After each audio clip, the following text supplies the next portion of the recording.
గుంటూరులో ఆర్టీసీ ప్రైవేటీకరణ నిర్ణయాన్ని తక్షణమే ఉపసంహరించుకోవాలని AP public transport department employees union జిల్లా కార్యదర్శి ఈ విజయ్ కుమార్ ప్రభుత్వాన్ని డిమాండ్ చేశారు. ప్రజా సమస్యల పరిష్కార వేదికలో జిల్లా కలెక్టర్కు వినతి పత్రం అందజేసిన ఆయన ఏపీఎస్ ఆర్టీసీని బలోపేతం చేయకుండా ప్రైవేటీకరణ వైపు అడుగులు వేయడం ఉద్యోగాల్లో ఆందోళన కలిగిస్తోందన్నారు. శ్రీశక్తి పథకం బకాయిల్ని పూర్తిగా చెల్లించాలని, ప్రయాణికుల రద్దీ తగ్గించేందుకు 3,000 కొత్త బస్సుల్ని ప్రభుత్వం వెంటనే అందుబాటులోకి తీసుకురావాలని కోరారు. నా పేరు ఇప్పుడు విజయ్ కుమార్ అండి. ఆంధ్రప్రదేశ్ పబ్లిక్ ట్రాన్స్పోర్ట్ డిపార్ట్మెంట్ జిల్లా కార్యదర్శి.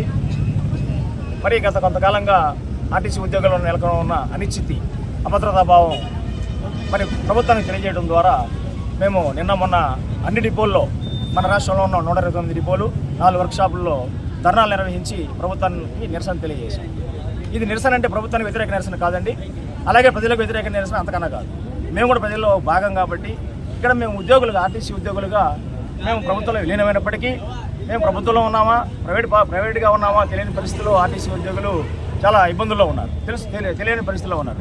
ఇప్పుడు ఆర్టీసీ ప్రైవేటీకరణని నిన్న ఆర్టీసీ చైర్మన్ గారు శ్రీ కొనకళ్ళ నారాయణ గారు ప్రకటించడం, అలాగే ఉద్యోగులకి అభద్రతాభావం పెరిగిపోయింది. ఇక్కడ బస్సులు సరిగా లేవు, అన్ని స్క్రాప్ బస్సులు, 3,000 బస్సులు కొత్త బస్సులు కొనాలి, 10,000 మంది ఉద్యోగుల్ని రిక్రూట్ చేసుకోవాలి, చేస్తే కానీ ఆర్టీసీ నడవని పరిస్థితి. అయినప్పటికీ బస్సులు సరిగా ప్రజలకి సేవ చేయడం అందించలేని పరిస్థితి. బస్సులు ఆపట్లేదని చెప్పి ప్రజలు కూడా ఆవేదన గురవుతూ ఉన్నారు.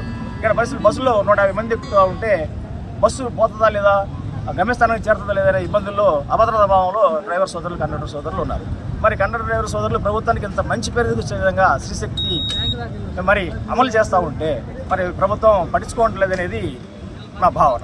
దయచేసి ఇప్పటికైనా ప్రభుత్వం దీన్ని పరిశీలించి పట్టించుకొని వెంటనే ప్రైవేటీకరణ అనే పరిస్థితిని మానుకోవాలని విజ్ఞప్తి చేస్తూ ఉన్నాం. Guntur bus station, Guntur 2 depot bus depot తరలించి ప్రైవేట్ సంస్థ ఫినాకిల్ అనే సంస్థకి ధరదత్తం చేస్తూ ఉన్నారు.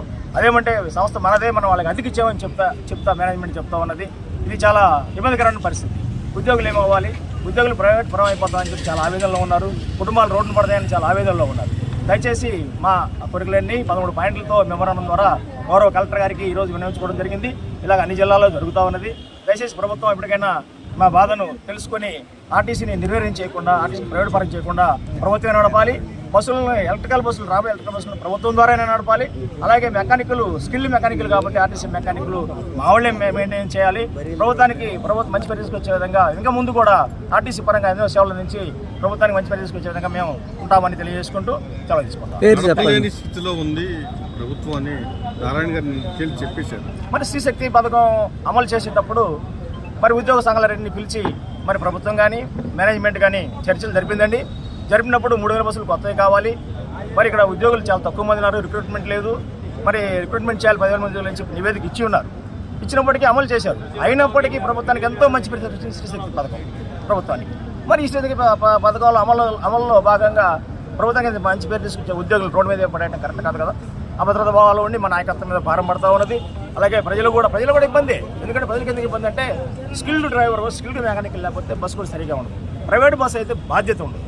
ఆర్టీసీ ఉద్యోగి అంటే ప్రభుత్వ ఉద్యోగి కాబట్టి బాధ్యతగా పనిచేస్తున్నారు అనేది అందరిలో నమ్మకం ఉంది. ప్రజల్లో కూడా అసంతృప్తి ఉంది. ప్రజలు కూడా బస్సులు సరిపోవట్లేదు, బస్సులు కూడా. మరి అలాంటి పరిస్థితిని అర్థం చేసుకొని ప్రభుత్వం ఆర్టీసీ ఉద్యోగులకు కానీ ప్రజాసేవ చేయడంలో నిమగ్నమైన ఆర్టీసీ ఉద్యోగులకి న్యాయం చేయాలని మనం ఎంచుకుంటా ఉన్నాం.